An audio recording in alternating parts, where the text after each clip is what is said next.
வணக்கம் நண்பர்களே, நம்ம சேனல் வினுவின் கதைகளுக்கு அனைவரையும் வரவேற்கிறேன். இதில் வரும் கதைகள், கவிதைகள் உங்களுக்கு அனைவருக்கும் பிடித்திருந்தால் மறக்காமல் என் சேனலுக்கு சப்ஸ்கிரைப் செய்து எனக்கு ஆதரவு தாருங்கள். வணக்கம் நண்பர்களே, நம்ம இதய திருடன் பகுதி 3 அனைவருக்கும் மிகவும் பிடித்திருக்குன்னு நம்புகிறேன். நிறைய பேர் கதை ரொம்ப நல்லா இருக்குங்க, சீக்கிரமாக பதிவை போடுங்க அப்படின்னு கேட்டிருந்தீங்க. உங்களுக்காகவே இன்னைக்கு பகுதி 4 அது வெளியிடப்படுதுங்க. சரிங்க, கதைக்குள்ள செல்லலாமா? வீட்டிற்கு திரும்பிக் கொண்டிருந்தவன் பாதி வழியிலே நின்று விட்டான். என்ன பண்ற சேனா? அவ மேல விழுற உன்னோட பார்வை தவறானது. அவ உன்னோட குட்டி மயூரி.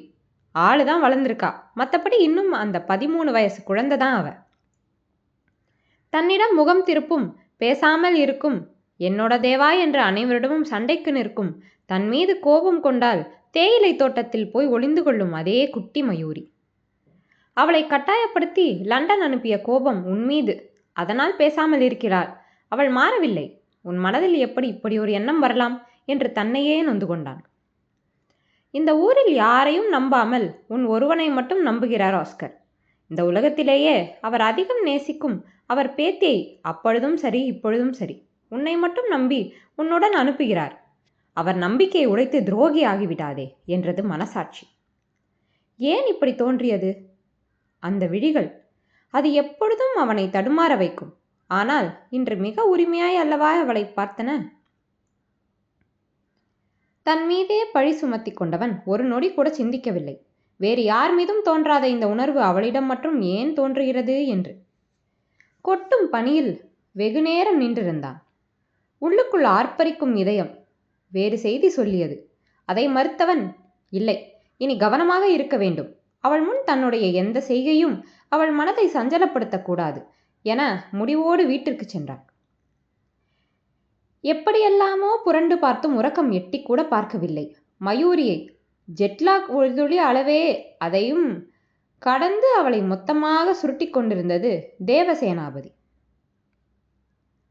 தாய் தந்தையின் அன்பும் அரவணைப்பும் தேவைப்படும் பருவத்தில் தூர தேசத்தில் தூரத்து உறவான சித்தியின் வீட்டில் பிறந்து வளர்ந்த இடத்தையும் பிடித்த மனிதர்களையும் விட்டு ஏக்கத்தில் கழித்த 8 வருடங்கள்.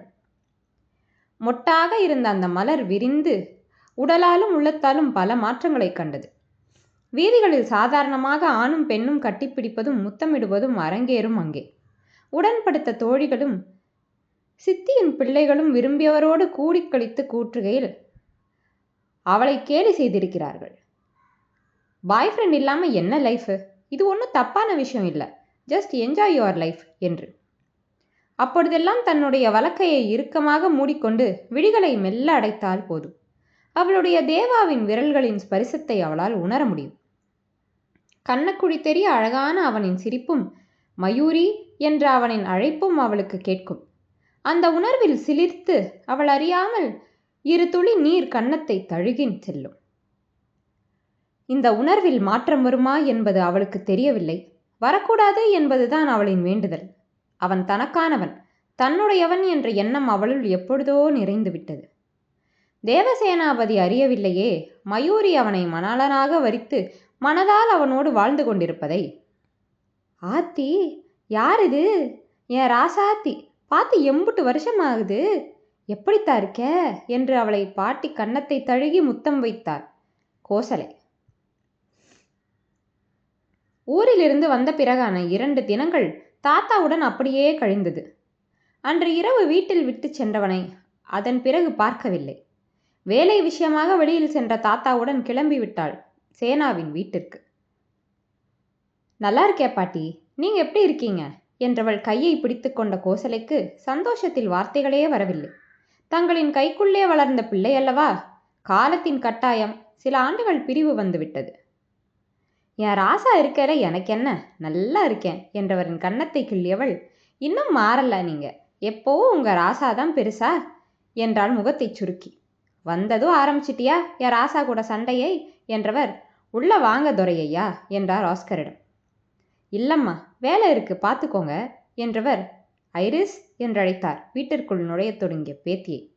எஸ் கிராண்ட்பா என்று அவரை நெருங்கியவளின் கையை பிடித்து கொண்டவர், தனியா வரக்கூடாது, சேனா கூட வா, இல்லைனா நானே வரேன் என்றவரின் முகத்தில் பயமும் வார்த்தைகளில் சிறிய நடுக்கமும் வெளிப்பட எதிர்ப்பு சொல்லாமல் சரி என்று விட்டாள் அவள். மாமியாரின் ஆர்ப்பாட்டமான சத்தத்தில் வெளியில் வந்து பார்த்த பவுனும் கனகாவும் மயூரி பார்த்ததும் வேக நடையில் அவள் அருகில் நெருங்கினர். மயூ குட்டி, என்னம்மா வளர்ந்துட்ட, எப்போடா வந்த, எப்படி இருக்க என்று அவளை சூழ்ந்து கொண்டனர். அவர்களோடு வீட்டின் ஆண்களும் சேர்ந்து கொண்டனர். மயூக்கா என்ற கூச்சலோடு பின்கட்டிலிருந்து ஓடி வந்து கட்டிக்கொண்டாள் வேள்விழி. அனைவரின் அன்பிலும் நெகிழ்ந்து நின்றாள் ஐரிஸ். மயூரி வீட்டின் கூடத்தை பரிசுகளால் நிறைத்து விட்டாள். கம்பளிகள், வின்டர் ஜாக்கெட்ஸ், பர்ஃப்யூம், உள்ளன் ஸ்டோல்ஸ், பட்டுப்புடவைகள், கை கடிகாரம், லெதர் பேக் என்று அவள் பரப்பி வைத்த பொருட்களை பார்த்து வாயடத்து போயினர் சேனாவின் வீட்டினர். என்னத்தா அது, அந்த ஊரையே சுருட்டி பெட்டியில கொண்டு வந்துட்டியா என்றார் கோசலை. அனைவரையும் பார்த்து சிரித்தவள் அமைதியாகவே அமர்ந்திருந்தாள். வருவதற்கு ஒரு வாரம் முன்பு தொட்டே தேடி அலைந்து பார்த்து பார்த்து வாங்கி வந்திருந்தாள். அதில் ஒன்று கூட சேனாவிற்கு அவள் வாங்கி வரவில்லை. எத்தனை தேடியும் அவன் மீது தனக்கிருக்கும் நேசத்தை பிரதிபலிக்கும் பரிசு பொருளை கண்டெடுக்க முடியவில்லை அவளால். சிறு சிறு துளிகளாக சேர்த்து வைத்திருந்த அவன் மீதான நேசம் இன்று பெரும் காதலாக, ஆழம் காண முடியா ஆழியாக அவளுள் ஆர்ப்பாரித்து கொண்டிருந்தது. அந்த காதலை அப்படியே அவனுக்கு கொடுத்துவிட துடித்தாள் மயூரி. சின்ன பூ ஒன்று பாறையை தாங்குமா, உன்னை சேராமல் என் விழி தூங்குமா, தனிமை உயிரை வதைக்கின்றது, தூண்டிலினை தேடும் ஒரு மீன் போல ஆனேன், துயரங்கள் கூட அட சுவையாகுது, இந்த வாழ்க்கை இன்னும் இன்னும் ரொம்ப ருசிக்கின்றது, காதல் சுகமானது, சொல்லத்தான் நினைக்கிறேன், சொல்லாமல் தவிக்கிறேன், காதல் சுகமானது. மயூக்குட்டி, இதுல 4 பட்டுப்புடவை இருக்கே என்றார் கனகம். ஒன்று தெய்வா ஆண்டிக்கு என்றபோது குரல் கொஞ்சம் இடறியது. அவளின் தாய் மிராண்டாவின் உயிர் தோழி தெய்வானை. மயூரிக்கு அவள் அன்னையை பற்றிய அனைத்து நினைவுகளும் தெய்வாவின் வழி வந்த செய்திகளே. ஒருவரும் ஒன்றும் பேசவில்லை. விழி, இது உனக்கு என்று அவள் கைகளில் 2 நீளமான ஃப்ராக் மட்டும் ஒரு ஐபேண்டை வைத்தாள். காலேஜ் போக போறல, வச்சுக்கோ என்றாள். 2 பேரும் அப்படியே நிற்கிறீங்களே, வந்து பிள்ளைக்கு குடிக்க ஏதாவது கொடுங்க என்று கோசலை பவுனு பிள்ளைக்கு பிடிச்ச ஏதாவது சமைச்சு வைத்தா என்றார். தங்கக்குட்டி என்ற சந்தோஷ ஆர்ப்பரிப்போடு உள்ளே வந்து மயூரியை கட்டிக்கொண்டார் தெய்வானை. எப்படா வந்த, யாருமே சொல்லலை, போன தடவை ஃபோன் பேசினப்பவும் சொல்லலை என்றார். எங்ககிட்டையும் சொல்லலை, பேசி ஒரு 2 மாதம் இருக்குமா, வரேன்னு ஒத்த வார்த்தை சொல்லலை, வந்து 2 நாள் ஆகுதா, அதுவும் நமக்கு தெரியலை என்றார் கனகம். சேனாபதி தன் வீட்டில் யாரிடமும் சொல்லியிருக்கவில்லை என்று புரிந்தது அவளுக்கு. அவள் யாருக்கும் சொல்லாமலே வந்ததே அவனை ஆச்சரியப்படுத்த இறுதியில் கண்முன்னே வந்து நின்ற அவன் அவளை அதிர்ச்சியடைய வைத்து விட்டான். பொதுவாகவே அவனுக்கு வெளியில் நடக்கும் விஷயங்களை பெரிதாக வீட்டில் சொல்லும் பழக்கம் இல்லை. அதோடு மயூரியை பற்றிய குழப்பத்தில் இருந்தவன் அவள் வந்ததை சொல்ல மறந்துவிட்டான். ஐ ஆம் சோ குட் என்றவள் தெய்வானையை தானும் கட்டிக்கொண்டாள். அப்படியே மிராவை பார்க்குற மாதிரி இருக்கு இல்லம்மா என்றார் தெய்வானை. என்ற கோசலையின் மனது இன்றும் அந்த ஒரு கேள்வியிலே நின்றது. யார் அந்த கயவன், இந்த பிள்ளையின் பிறப்புக்கு காரணமானவன், எங்கு இருக்கிறான் என்று. நீ என்னடி சொல்லாம வந்து நிற்கிற என்றார் கோசலை மகளை பார்த்து. உன் மருமவ கோயம்புத்தூர் போயிருக்கார், அந்த கேப்ல நானும் அவளும் வந்துட்டோம் என்க அம்மாச்சி என்று அழைத்து கொண்டே உள்ளே நுழைந்தாள் பூஜா. வாடா ராசாத்தி, அம்மாச்சியை பார்க்க வர இப்போதான் நேரம் கிடைச்சதா என்றார் அவளை அருகில் அமர்த்தி கொண்டு. நாங்க என்ன பண்ண, அப்பா விட்டாதானே என்றாள் அவளும். வாங்க அண்ணி. அடடே வா பூஜா என்ற பவுனு. அத்தை, இன்னைக்கு நம்ம வீடு விசேஷ வீடு மாதிரி ஆயிடுச்சு என்றார் சந்தோஷத்தோடு. சட்டு புட்டுன்னு எல்லாத்தையும் எடுத்து வை, ஆளுக்கு ஒரு வேலையா செஞ்சா சாப்பாடு தயாராயிடும் என்று கோசலை எழுந்து கொள்ள, அம்மா இரு என்ற தெய்வானை, அண்ணி மீன் குழம்பும் வறுவலும் நான் கொண்டு வந்திருக்கேன், சாதம் மட்டும் வடிங்க, வத்தல் பொரிச்சுக்கலாம் என்றார் தூக்குவாளியை பவுனு கையில் கொடுத்து. சரி, அப்போ சாதம் வடித்து ரசம் வச்சுக்கலாம் என்ற பெண்கள் அனைவரும் டீயோடு சாப்பிட நொறுக்கு தீனியும் கொடுத்துவிட்டு அடுப்படிக்குள் நுழைந்தனர். வேள்விழி மற்றும் பூஜாவுடன் வீட்டின் பின்னால் தோட்டத்தில் சென்றாள் மயூரி. பெரிதான மாற்றங்கள் ஒன்றும் இல்லை அங்கே. 14 வயது வரை இவர்களுடன் ஓடி விளையாடிய இடம் அதே அழகோடு இருந்தது. பூஜாவுடன் கொஞ்ச நேரம் பேசிக்கொண்டிருந்தாள். மயூரியை இங்கே பார்த்த நொடி முதல் பூஜாவிற்கு பதட்டமானது. ஆப்பிள் கிரீன் நிறத்தில் முழு நீள ஃப்ராக் அணிந்திருந்தாள். அதன் கழுத்து பகுதி நிறைய இளம் மஞ்சள் நிற முத்துக்கள் பதிக்கப்பட்டிருந்தது. மஞ்சள் பூக்களை ஒன்றாக கட்டி வைத்ததை போன்ற பெரிய கம்மலும் அணிந்திருந்தாள். போதுமே, ஒரு முறை நின்று பார்க்காமல் எவராலும் கடக்க முடியாதே என்று எண்ணிய பூஜாவுக்கு பெருமூச்சு எழுந்தது.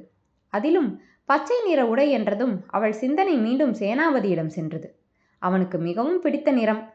அந்த பிடித்தத்திற்கான காரணம் என்ன என்பது அவனுக்கே வெளிச்சம். சும்மாவே மாமாவை விட்டு போக மாட்டா. மாமாவும் இவளைத்தான் எப்போவும் தாங்குவார். இப்போ இன்னும் சூப்பராக இருக்காளே, எதுக்காக இப்போ வந்திருப்பா? என்ன விஷயமா இருக்கும்? இங்கே இவ இருக்கக்கூடாதுன்னு தானே மாமாவை வச்சு பேசி இவளை லண்டன் அனுப்பினாங்க. இனிமே வரமாட்டான்னு நினச்சா வந்து நிற்கிறா. அதுவும் லண்டனில் பாதியை தூக்கி பையில போட்டுட்டு வந்திருக்கா என்ற யோசனையிலேயே இருந்தவள், திரும்ப எப்போ போற என்றாள் சட்டென்று. வேள்வெளியும் மயூரியும் அவளை கேள்வியாய் பார்த்தனர். திரும்ப போறதா? எங்கே போகணும் என்றாள் விழி. இல்லை, திரும்ப லண்டன் எப்போ போகிறேன்னு கேட்டேன் என்க. நான் இனிமே போகலை பூஜா, எனக்கு அங்கே பிடிக்கல. நான் இங்கே தான் இருப்பேன். என்ன ஆனாலும் சரி, உயிரே போனாலும் என்றவள் முடிக்கும் முன் மயூரி என்று அந்த மலைமுகட்டில் கர்ஜனையாக ஒலித்தது அவன் குரல். அதில் பதறித் திரும்பினர் மூவரும். நாம் பேசுகிற வார்த்தைகளுக்கு அதை நடத்துகிற சக்தி இருக்குன்னு பேசும்போது யோசிச்சு பேசணும் என்று அருகில் வந்தான். அந்த பச்சை நிற விழிகள் அதிர்ச்சியில் விரிந்து ஒளி வீச அவன் உள்ளம் ஆட்டம் கண்டது. பார்வையை அவளிடமிருந்து மாற்றியவன், தனியாவா வந்த என்றான் இப்பொழுது மென்மையாக. இல்லை, கிராண்ட்பா கூட வந்தேன். அவர் பேங்க் போயிருக்கார் என்றாள். என்றவன் பூஜாவை பார்த்து ஒரு தலையசைப்போடு மீண்டும் வீட்டிற்குள் நுழைந்தான். பூஜாவின் விழிகள் அவனையே பின்தொடர்ந்தது. உரிமையாய் அவளை அதட்டுகிறார். எப்படி வந்தாய் என்று கேட்கிறார். சொந்த அத்தை மகன் என்னிடம் ஒரு வார்த்தை கூட பேசவில்லையே என்று காயம் கொண்டது அவள் மனது. அங்கு நிற்க முடியாமல் உள்ளே சென்று விட்டாள் பூஜா. விழி, உன் அண்ணா வேஷ்டி கட்டுவாரா என்றாள் மயூரி ஆச்சரியமாக. கட்டுமே, ஏன் என்றாள் விழி. ஒன்றுமில்லை என்று அவளிடம் தலையசைத்தவள் இதழ்களும் விரிகளும் ரசனையில் விரிந்தது. செம்மையா இருக்கார் என்று வஞ்சனையில்லாமல் சைட்டடித்தது அவள் மனம். வா அத்த, என்ன அணுகுண்டு தூரமாக எங்கேயாவது போயிருக்கா? சீனி பட்டாசையும் காணா என்றார் அவனை தந்த தேநீரை அறிந்து கொண்டே. அணுகுண்டு கோயம்புத்தூர் போயிருக்கு, கட்சி ஆஃபீஸ்க்கு. சீனி வெடி அது ஃப்ரெண்ட்ஸ் கூட சினிமாக்கு போயிருக்கு என்றார் கணவரையும் மகளையும் பற்றி. அவங்கள பற்றி நமக்கு எதுக்கு, நீ சொல்லு. நீலகிரியில் பெரிய ஹோட்டல் வச்சுருக்காரே நம்ம சுருளிராஜன், அவர் பொண்ணு படிச்சுட்டு நிற்கிது. பார்க்க நல்ல லட்சணமாக இருக்கும். ஒரே பொண்ணு. அவருக்கு உன்னை ரொம்ப பிடிக்கும். பேசி பார்க்க சொல்லி எனக்கு ஃபோன் பண்ண சொன்னார். நீ என்ன சொல்கிற என்க. வீட்டிற்குள் நுழைந்த மயூரியின் செவிகளில் அந்த செய்தி விழுந்தது. அவள் அவசரமாக சேனாபதியை திரும்பி பார்த்தாள். என்ன சொல்ல போகிறான் என்று. இந்த அம்மாவுக்கு வேற வேலையே இல்லையா? என்கிட்ட கூட சொல்லலை. ஏம்மா இப்படி பண்ணுற என்று நொந்து கொண்டிருந்தாள் பூஜா. வீட்டினரை அவனை ஆர்வமாக பார்த்திருந்தனர். மயூரி தன்னை பார்ப்பதை அவளை பார்க்காமலே உணர்ந்தான் சேனாபதி. யோசிக்கலாம் த என்றதுமே அவன் வீட்டினருக்கு சந்தோஷமாகிவிட்டது. அவன் பதிலை கேட்ட பூஜாவின் விழிகள் உடனே மயூரியில் பதிந்தது. அவள் முகத்தில் அதிர்ச்சி தெரிகிறதா என்பதை பார்க்க. ஆனால் அவளுக்கு ஏமாற்றமே. மயூரி சாதாரணமாக நின்றிருந்தாள். பூஜாவுக்கு குழப்பமானது. தனக்குத்தான் அப்படி தோன்றுகிறதோ, இவர்களுக்கிடையில் வெறும் நட்புதானோ என்று அந்த குழப்பத்தில் தன்னுடைய அதிர்ச்சியை அவள் மறந்து போனாள். சேனாபதியின் பதிலை மயூரியை காயப்படுத்தியது என்றாலும் தன்னுடைய உணர்வுகளை அவள் காண்பிக்கவில்லை. குன்னூர் விசேஷங்களும் லண்டன் விசேஷங்களுமாக உணவு வேலை களை கட்டியது. உணவு முடிந்ததும் தெய்வானை புறப்பட்டு விட்டார். மயூக்குட்டி, அடுத்த தடவை வரும்போது நான் ஃபோன் பண்ணுறேன், நீயும் வந்துடு சரியா என்றவர். அப்போ சரி, நான் கிளம்புறேன். அந்த சீனி பட்டாசு வர்றதுக்குள்ளே வீட்டுக்கு போகணும், இல்லைனா அப்பன் வந்த உடனே பற்றி வச்சிருவா என்றவர் அனைவரிடமும் விடை பெற்றார். பூஜாவிற்கு கார் ஓட்ட தெரியும் என்பதால் அவர்களுடைய காரிலேயே வந்திருந்தனர். அவர்கள் கிளம்பியவுடன் சேனாவும் வெளியில் செல்ல தயாரானார். நானும் கிளம்பவா என்று அவள் எழுந்து கொள்ள, வீட்டில் இப்போ யாரும் இல்லை, கிராண்ட்பா ஃபோன் பண்ணினார், அவர் வர நைட் ஆயிடும், அவர் வந்த அப்புறம் போகலாம் என்றவன் அவளுக்கு பேச வாய்ப்பளிக்காமல் வேக நடையில் வெளியில் சென்றான். இரவு வீட்டிற்கு வந்த ராஜேந்திரன் மனைவியும் மூத்த மகளையும் அழைத்தார். டைனிங் டேபிளில் மூவரும் அமர தெய்வானையின் கையில் ஒரு புகைப்படத்தை கொடுத்தார். யாருங்க என்று வாங்கி பார்த்தார். அவர் ஒரு இளைஞனின் புகைப்படம். நன்றாகவே இருந்தான். பூஜாவுக்கு பார்த்துருக்கிற மாப்பிள்ளை. ஞாயிற்றுக்கிழமை பொண்ணு பார்க்க வராங்க. பையன் டாக்டர். அவரோட அப்பா அம்மா டாக்டர்ஸ். கோயம்புத்தூரில் பெரிய ஹாஸ்பிட்டல் வச்சுருக்காங்க என்க. என்னங்க, என்கிட்ட கூட ஒரு வார்த்தை கூட சொல்லலை, பொண்ணு பார்க்குற வரைக்கும் வந்துட்டீங்க என்றார் தெய்வானை. உனக்கு எதுக்குடி சொல்லணும்? வரவங்களுக்கு வாய்க்கு ருசியாக சமைச்சு போடுறது தான் உன் வேலை. இவர் தான் மாப்பிள்ளை, நான் முடிவு பண்ணிட்டேன். இன்னைக்கு அது விஷயமானதும் பேசத்தான் கோயம்புத்தூர் போனேன் என்றவர் அலைபேசியை எடுத்துக்கொண்டு ஹாலுக்கு சென்றார். பூஜா மெல்ல தாயை நெருங்கினாள்.